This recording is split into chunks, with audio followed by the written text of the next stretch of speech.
South India shopping mall, the wedding Mantra, సరికొత్త wedding collection, South India shopping mall. JC గారు మిమ్మల్ని చూస్తే ఒక రకంగా ఇన్స్పిరేషన్ ఏంటో తెలుసా? అంటే మీ స్టోరీ నేను చాలా రోజుల నుంచి దగ్గరుండి చూస్తున్నాను కాబట్టి, పడినా సరే ప్రతిసారి లేచి నిలబడతారు చూడండి, చాలా గొప్పగా అనిపిస్తుంది. అంటే అనుకున్నంత చెప్పినంత ఈజీ అయితే ఖచ్చితంగా కాదు. పడడం, అక్కడి నుంచి మళ్ళీ లేచి నిలబడడం చాలా గొప్ప విషయం. ఎలా ఎలా అండి ఆ జర్నీ ఎలా ఫేస్ చేశారు అసలు మీరు? అంటే ఫస్ట్ మీరు అక్కడి నుంచి హైదరాబాద్కి రావడం, ఆ తర్వాత ఛానల్ స్టార్ట్ చేయడం, ఛానల్ పోవడం, ఇదే కాకుండా మీ లైఫ్లో మీరు చేసిన స్ట్రగుల్స్ చాలా ఉన్నాయి కదా. ప్రతి దగ్గర పడిన దగ్గరల్లా ఎలా లేస్తారు మీరు అసలు? ఆయన రోబో అండి, చిట్టి రోబోలో రోబో. ఓకే, అంటే మాకు కూడా కొంచెం ఇన్స్పిరేషన్ కావాలి. లైఫ్లో చిన్న చిన్న వాటికి ఇబ్బంది పడిపోయి నా వల్ల కాదు ఇంక జీవితం అయిపోయింది అని ఆగిపోయే వాళ్ళకి మీరు ఒక చిన్న ఇన్స్పిరేషన్ కదా. సో ఎలా? మేబీ అది కూడా నాకు మా తల్లిదండ్రుల దగ్గర నుంచి వచ్చిందండి. ఇదైతే ఉందో నాకు పెళ్లి కాకముందు అయితే అఫ్కోర్స్ నాకు అది ఎప్పటికి ఉండేది, కానీ బట్ పెళ్ళైనాక నాకు చాలా సపోర్ట్ అంటే నాకు గౌతమి అండి. నాకు నా వైఫ్, నా భార్య నాకు చాలా సపోర్ట్ అండి. ఓకే, ఎప్పుడు ఏమైనా సరే నాకు తను తోడుగా ఉందన్నమాట. సో లైఫ్లో తోడనే వాళ్ళు డెఫినెట్గా ఉండాలండి. ఉంటే మనం ఏదైనా సాధించవచ్చు. మనము ఓకే, అర్థం చేసుకునే పర్సన్ ఉండాలి. నన్ను 100% అర్థం చేసుకునే పర్సన్ నన్ను. సో నేను ఎన్నిసార్లు పడ్డా సరే లేవడానికి, నిల్చోవడానికి తను నాకు పెళ్ళైన తర్వాత మాత్రం డెఫినెట్గా తనే అండి నాకు హెల్ప్. 4 సిచ్యువేషన్స్ చెప్పండి నాకు. అంటే నాకు గుర్తున్నాయి, మా వాళ్ళకి ఒకసారి రిమెంబర్ చేయడానికి. మొత్తం కథలా కాకుండా జస్ట్ ఒక ఎగ్జాంపుల్ లాగా. ఇప్పుడు రీసెంట్గా నేను లాస్ట్ టైము బాగా భయంకరంగా పడ్డాను అని అంటే కోవిడ్ టైంలో అండి. ఓకే, విపరీతంగా లాసెస్ వచ్చేసి నేను నాకు అడ్వర్టైజింగ్ ఏజెన్సీ ఉండేది, క్లోజ్ చేసేసాను. బాగా టూ మచ్ ఆఫ్ లాసెస్ వచ్చేసి నేను కంప్లీట్ రోడ్కి వచ్చేసాను అనమాట. ఓకే, అక్కడి నుంచి మళ్ళీ నేను పైకి లేవడానికి రీజన్ ఏంటంటే నాకు నా వైఫ్ సపోర్టే. ఇంకా దాని తర్వాత నేను ఛానల్స్ పెట్టుకొని నేను అక్కడి నుంచి గ్రో అయ్యాను. నేను ఆఫీస్ ఏం పెట్టుకోలేదు, కానీ వర్క్ ఫ్రమ్ హోమ్ పెట్టుకున్నాను. సో అవి రెండు బ్యాలెన్స్ చేసుకుంటూ వస్తున్నాను ఇప్పుడైతే నేను. ఓకే, అండ్ నేను మన పైకి లేవడానికి అనేది ఎప్పుడు ఒక పర్సన్కి రీజన్ ఏముంటుందంటే ఇప్పుడు మా ఇంట్లో నాది రెస్పాన్సిబిలిటీ. నేను వీళ్ళని చూసుకోవాల్సిన బాధ్యత నాది కదా అండి.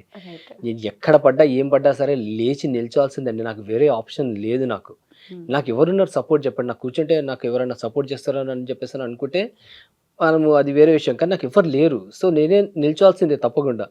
సో ఆ ఒక్క ఆలోచన మనిషిని లేపి నిలబెడుతుందండి. మనకి ఇంకెవరు లేరు, మనం నమ్ముకొని ముగ్గురు ఉన్నారు కదండి. ఆలోచన ఒకటి చాలండి మనిషి మళ్ళీ లేచి నిలబడడానికి. సో ఒకసారి నాకు కూడా పిరిపందగా నాకు ఒక ఆలోచన వచ్చింది, సూసైడ్ చేసేసుకుందామా అనే ఫీలింగ్ కూడా వచ్చేసింది నాకు ఎప్పుడు ఈ కోవిడ్ టైంలో. కాకపోతే one of my best friend, నా ఫ్రెండ్ తన ఫ్రెండ్ని నాకు పరిచయం చేశాడనమాట.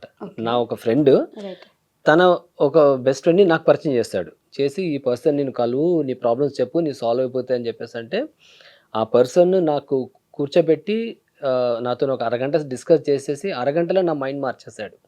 నాకు అప్పటి వరకు ఆ ఫీలింగ్ అయితే ఉండేనో నేను సూసైడ్ చేసేసుకోవాలి, ఇంకా లాస్ట్ ఆప్షన్ నాకు ఏం లేదు అనేటోని అక్కడి నుంచి నేను నిలబడ్డానండి. నేను అరగంట డిస్కషన్లో, అరగంట కూడా కాదండి అసలు చెప్పాలండి, ఒక మేబీ ఒక 20 మినిట్స్ ఉండొచ్చు. ఒక 20 మినిట్స్లోనే నాకు మొత్తం నా ప్రాబ్లమ్స్ అన్ని విని ఆ 20 మినిట్స్లో సొల్యూషన్ చెప్పేస్తాడు నాకు. ఏంటి ఆ లైఫ్ లెసన్ ఏంటి అసలు మాకు అసలు చెప్పలేను, బట్ నన్ను 20 మినిట్స్లో నన్ను మార్చేస్తాడండి ఆ పర్సన్. మార్చేసి నువ్వు నేను చెప్పినట్టు చెయ్యి, నీకు ఏ ప్రాబ్లం ఉంటుందని చెప్పేసి అన్నాడు. ఆయన చెప్పినట్టే చేస్తున్నానండి ఇప్పటికీ ఆయన నాతో టచ్లో ఉంటాడు. సో నా ఫ్రెండ్ త్రూ తను నాకు పరిచయం అయ్యాడు అనమాట. ఓకే, ఒక లైఫ్ మంత్ర అయితే ఉంది ఇప్పుడు మీ ఉందండి. చెప్తారా గౌతమి గారు ఎప్పుడైనా మీకు అట్లా? ఇప్పుడు మాకు వాళ్ళు ఒక ఫ్యామిలీ లాగా. ఇప్పుడు ఎట్లా ఉంది అని అంటే నాకు లైఫ్లో ఎంత పెద్ద ప్రాబ్లం వచ్చినా నేను సూసైడ్ అనేది నేను ఇంకా మైండ్లో రాకుండా ఉందన్నమాట ఇప్పుడు. ఎందుకంటే అసలు నాకు ఆలోచన కూడా ఎట్లా వచ్చింది అనిపిస్తుంది ఇప్పుడు నాకు. అప్పుడు అది నేనేనా, నాకేనా వచ్చింది? కరెక్ట్, అది ఎందుకట్లా ఆలోచించాను ఇంత ఫూలిష్ గా అని చెప్పేసి అనిపిస్తుంది. సో ఇందాక మీరు మాట్లాడుతూ తోడు కావాల్సిందే, ఖచ్చితంగా కావాల్సిందే అన్నారు.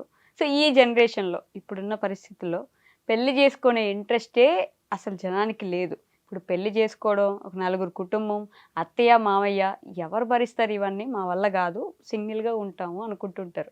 వాళ్ళకి ఒక బెస్ట్ కపుల్గా, ఇంత సర్వైవ్ అయిన కపుల్గా మీరు ఇచ్చే సజెషన్ ఏంటి, సూచనలు ఏంటి అసలు? మన ట్రెడిషన్లో అది చాలా ఇంపార్టెంట్ థింగ్ కదా. ఓకే. సో అది ఆటోమేటిక్గా మేబీ మన దీంట్లో ఉంటుందేమో. ఇప్పుడు నాకేదైనా కష్టం వచ్చింది అని అంటే వెళ్ళి మనం పక్కింటి వాళ్ళకో మన రిలేటివ్స్లోనూ ఎవరితోనూ అంటే చెప్పుకోలేము. వాళ్ళు ఎలా మన ముందు ఎలా మాట్లాడతారు, మన వెనకాల ఎలా మాట్లాడతారో తెలియదు కదా. సో డెఫినెట్గా ఖచ్చితంగా మనకంటూ ఒక మన మనిషి, మనం నమ్మే ఒక మనిషి, మనకి సపోర్ట్ చేసే ఒక మనిషి అనేది ఉండడం చాలా ఇంపార్టెంట్ విషయం లైఫ్లో. అంతేనా? అంతే, డెఫినెట్గా అంతే. ఆ తర్వాత ఇప్పుడు ఇన్ కేస్ ఆ మనిషి కరెక్ట్గా ఉన్నారు అని అంటే మనం ఎక్కడికి ఎవరి దగ్గరికి వెళ్ళాల్సిన ఫస్ట్ ప్రిఫరెన్స్ వాళ్ళకే ఇస్తాం కదా. మనం వాళ్ళతోనే షేర్ చేసుకుంటాం, వాళ్ళతోనే హెల్ప్ తీసుకుంటాం. ఏదైనా మనం ముందు కింద మీద పడిన తర్వాత మనతో అవ్వట్లేదు అని అంటే మనం థర్డ్ పర్సన్కి వెళ్తాము. వెళ్ళినప్పుడు మనకు అక్కడ మనం అనుకున్న అంటే మనం ఒక ఎక్స్పెక్టేషన్తో వెళ్తాము అవతల పర్సన్ దగ్గరికి. ఆ ఎక్స్పెక్టేషన్ మనకు ఫుల్ఫిల్ అవ్వలేదు అనుకోండి, చాలా చండాలంగా అనిపిస్తుంది మనకు. అప్పుడు ఆ సిచ్యువేషన్ మనము ఫేస్ చేయలేము.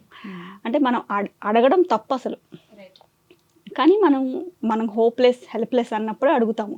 అక్కడి నుంచి మనకు సపోర్ట్ దొరకలేదు అనుకోండి, అది తీసుకోలేము, అనవసరంగా అడిగాం కదా అనిపిస్తుంది. అట్లా కాకుండా మనకంటూ ఒక పర్సన్ ఉండి నేను ఫస్ట్ ఈ పర్సన్ దగ్గరికి వెళ్తే నాకు అంత జరిగిపోతుంది అన్న థాట్ ఒకటి ఉందనుకోండి, మనకు థర్డ్ పర్సన్ దగ్గరికి వెళ్ళాలి అడగాలి అన్న ఇదే ఉండదు కదా. అది కరెక్ట్గా వైఫ్కి హస్బెండ్, హస్బెండ్కి వైఫ్ ఆ రిలేషన్షిప్ బాగుంది అని అంటే, ఫ్రెండ్లీగా ఉంది, కొట్టుకోవడాలు అవన్నీ తిట్టుకోవడాలు అవన్నీ కామన్. ఓకే.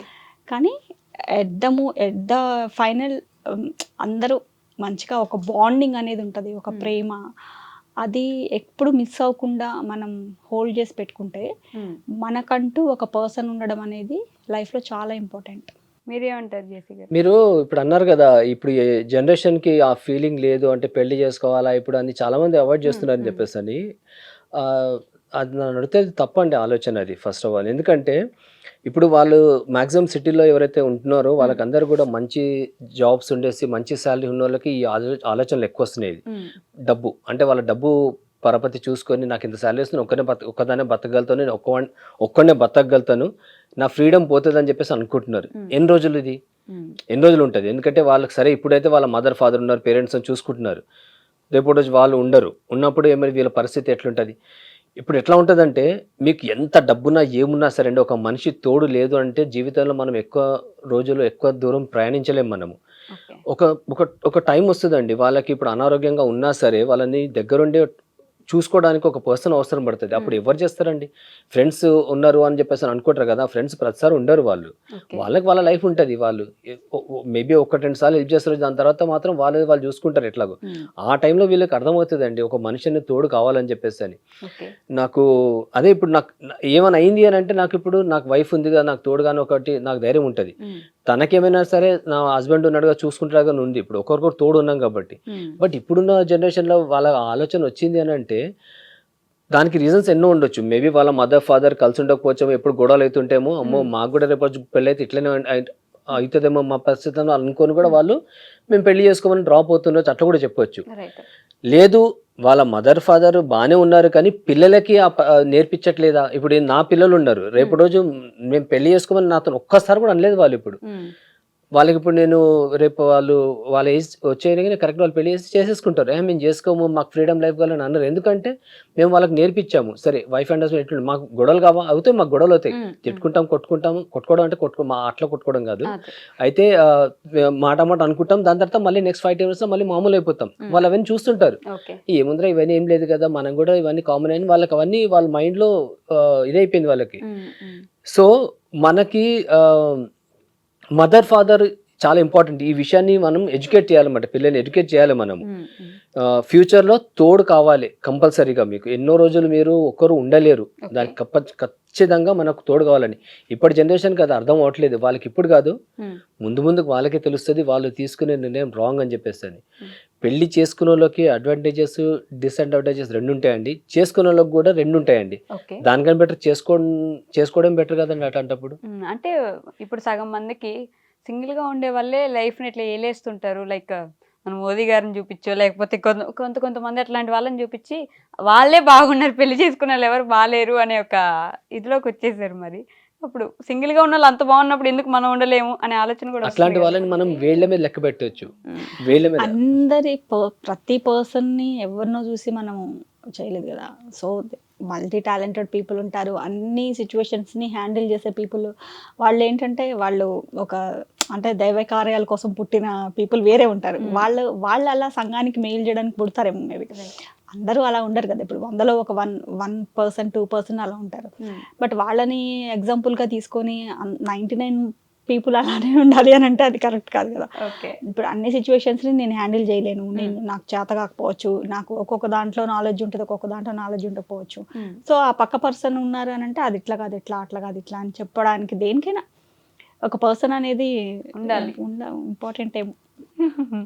అంటే డివోర్స్ రేషియో కూడా పెరిగిపోతూ ఉంది. ఇంతకుముందు చాలా తక్కువ ఉండేది ఇండియాలో డివోర్స్ రేషియో అని. కానీ ఇప్పుడు రోజు రోజుకి పక్కనింట్లోనూ ఆ పక్కనింట్లోనూ ఖచ్చితంగా ఒక డివోర్స్ వచ్చే స్టేజ్కి వచ్చేసాము. ఎందుకని? అంటే కుటుంబ వ్యవస్థ ఎక్కడ పడిపోతుంది, ఎక్కడ మైనస్ జరిగింది? మీ స్టోరీ అందరికీ తెలుసు, మీలాంటి వాళ్ళు చెప్తే ఇట్లాంటివి కొంచెం జనాలకు అర్థమవుతుందని నా ఆలోచన అంతే. అంటే అడ్జస్ట్మెంట్ అయ్యే ప్రాసెస్ అనేది చాలా వీక్ అయిపోయింది. అడ్జస్ట్ అవ్వట్లా ఎవరు దేనికి కూడా. నేను ఎందుకు అడ్జస్ట్ అవ్వాలి, నాకేంటి తక్కువ, నాకు చదవచ్చు, నేను జాబ్ చేస్తున్నాను, సో నేను ఎందుకు అడ్జస్ట్ అవ్వాలి అనే థాట్ మేబీ అయి ఉండొచ్చు చాలా వరకు. అంతేనా? అంతే కదా. అండ్ అప్పట్లో పేరెంట్స్ ఎలా ఉండేవాళ్ళు అంటే ఒక